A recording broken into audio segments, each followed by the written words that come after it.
America's workforce. Its strength is our nation's success. Join I Build America podcast as we explore innovative solutions and inspiring stories from leaders and workers shaping America. Discover actionable insights to build a motivated workforce. I Build America. Hello, my name is Lorraine Lane, and I'm with I Build America podcast. Thank you for joining us. Today, I have the distinct honor of interviewing Jeff Barton, Vice President at MTC, Management Training Corporation. I like to refer to them as the granddaddy operator of the Job Corps program. Welcome, Jeff. Thanks for having me. Good to be here. You've been doing this for a while and been doing it well, man. Yeah. I've grown up in my career path in Job Corps. You've impacted so many different lives, students and staff. Tell me, how did you get started working with the Job Corps program? Yeah, it just seems like the years fly by, right? Yes. I mean, we're now 22 now. Oh, my goodness. Like, I started in 92, and it just always feels like it was yesterday. Oh, yeah. And so, but I just responded to an ad in the New York Times. Back in those days, people still, way before Indeed or all of that Monster and all of that, yeah. right? So you just go to the wanted ads, and it said counselor, and it said South Bronx Job Corps. And I said, what is a Job Corps? What is that? Really? And yeah. And so just applied and remember being excited getting that role, right? And I was making, I think, $17,915. Oh, there was you my go. annual salary. I was like, yeah. I was $18,500 I'm as a making counselor. 17. I have an office. So, just coming out of college, that was a big deal. Oh, and absolutely. So I said, you know what? I'll do it for a little bit. At that time, I had aspirations to continue on, maybe go get a JD or some type of master's. Okay. And just how it happened was, you just fall in love with this program. You do. Helping students, and then some promotions came, and then you can help more students. Absolutely. And then it just went on from there. And here we are 3 decades later, and we're still doing it. So I'm just it's a blessing. I'm thankful for the opportunity that I've had. I've had some great supervisors that afforded me the opportunity of training, nice, and elevation. And so now in this role as Senior VP for MTC, I just try to give that back. So we pour into our staff with leadership modules and executive training and just trying to elevate people if that's what they choose to do. I said this to you before we got started. Who has not worked for MTC? They were the beginning. I mean, maybe when Singer, I don't know if you remember when Singer was a contractor. I started out as a counselor. John Peterson hired me years ago as a counselor at the Brunswick Job Corps Center. How do you maintain and sustain your passion for this? Well, I can tell you this. First of all, for the company that you work for, and I love Job Corps. I've worked for other companies in the Job Corps business. The last 20 have been with MTC, and it just starts with their leadership. Our owner, our CEO, Scott Markle, everyone knows him, just a great guy from his core. Right. And so that helps a lot. His son, Dan, is now the president, just as great of a person. And so I think that makes a difference. When you're working for good people who care about helping people, you can't fake that, right? And so I'm all about that. And that's one of the reasons why I'm still here, is because we work for good people who care about helping people. Right. And it's funny that you say that, because we also spent some part of the day talking about how do we secure the next generation of leaders on our centers. And so I think the key thing that you just said was having a good leader. And I can remember also not just having a good leader in my supervisor when I worked with the MTC, but the training.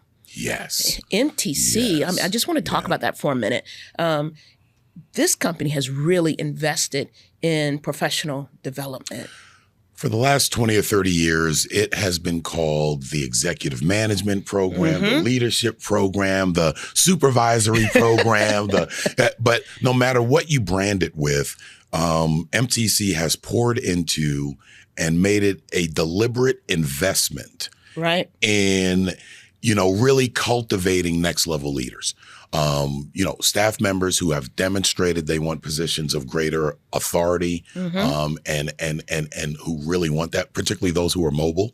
Because, in Job Corps, sometimes you got to move around a little bit. You have to move. We used to call it Opportunity Friday when you get that phone call to say that you're going to be relocated somewhere and are you ready? That's right. Yeah. And so there is nothing worse than having an ill-prepared leader take over anything, much less a Job Corps center. Absolutely. Does a disservice to everyone.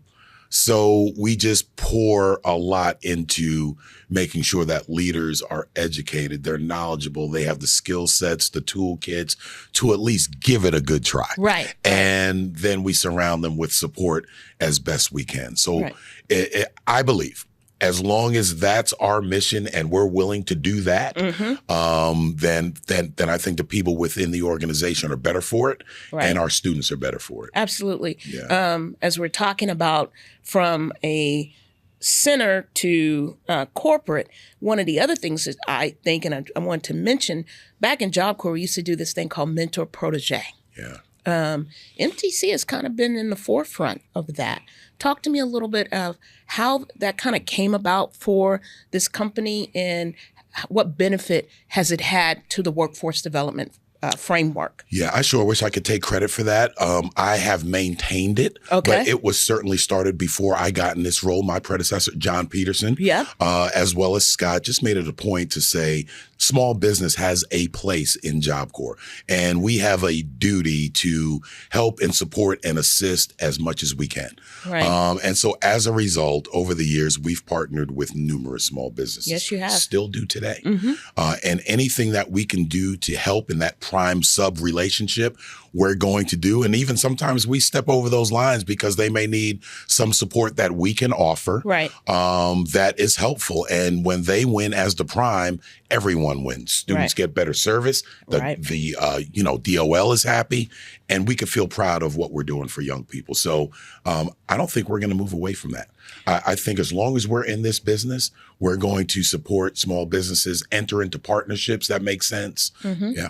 So would you recommend that for other large operators, whether they're Job Corps operators or workforce development providers, this kind of model that MTC has framed? Would you make that as a recommendation, as a benefit? I would say the benefit is this, Lorraine. Let me just put it to you like this. Okay. If you Google out of school, out of work youth, 16 to 24, just a simple Google search. Right.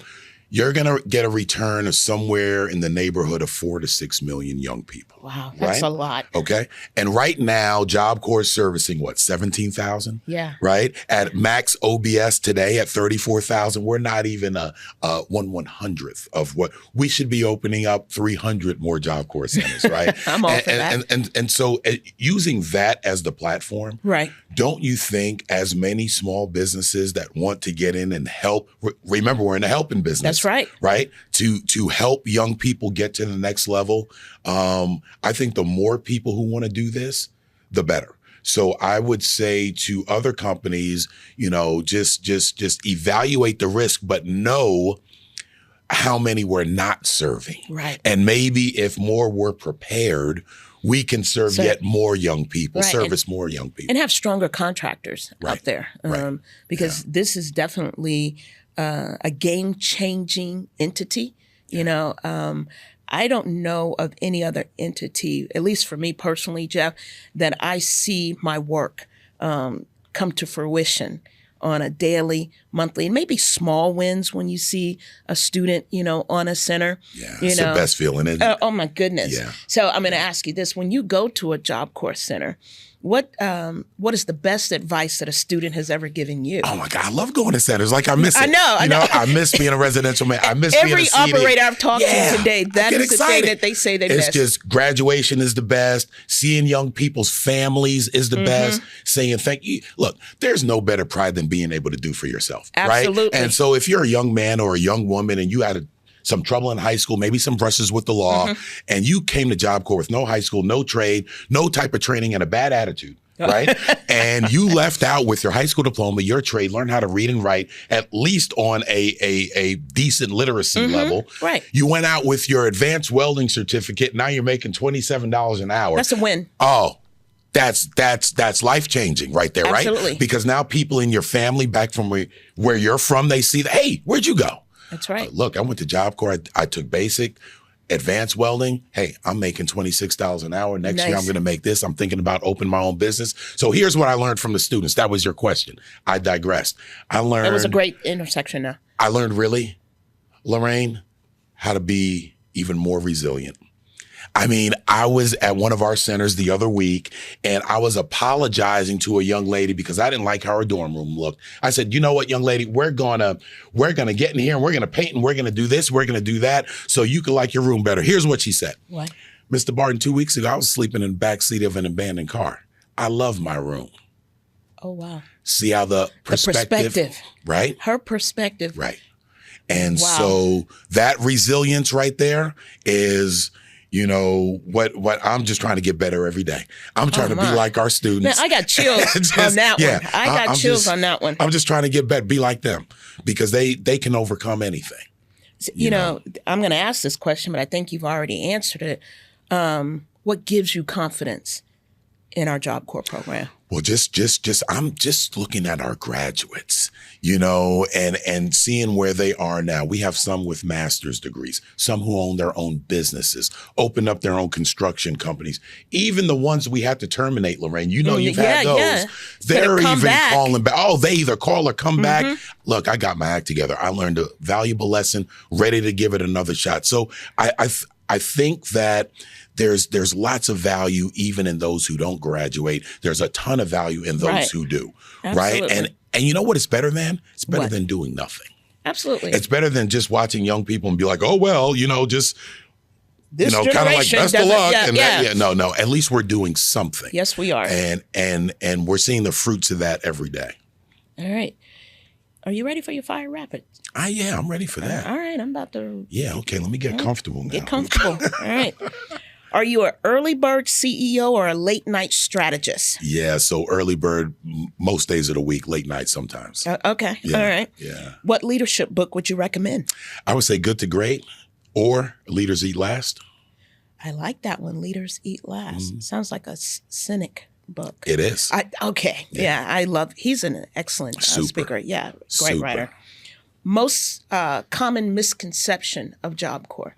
Well, you know, I don't like the slogan, it's the best kept secret. I think that's nonsense. It shouldn't be that. That slogan needs to go away. Everyone needs to know about Job Corps. It's not for bad kids. There is no such thing as a bad kid. There are kids that make some bad decisions. That's Absolutely. all. And we need to help them, you know, make better decisions. All right. This is your last one. But before I go to your last question, it's interesting that you said that because I was speaking with couple of ladies that work with youth career services and workforce, and they use that word silo, and how we are in a silo and best kept secret. So I agree with you 100%. It is time for us to not have that slogan anymore, to be all over and just paint the town Job Corps. That's right. Red, Absolutely white, and blue. Right. Yeah. All right. Now this is a tough one for you. So square your shoulders up.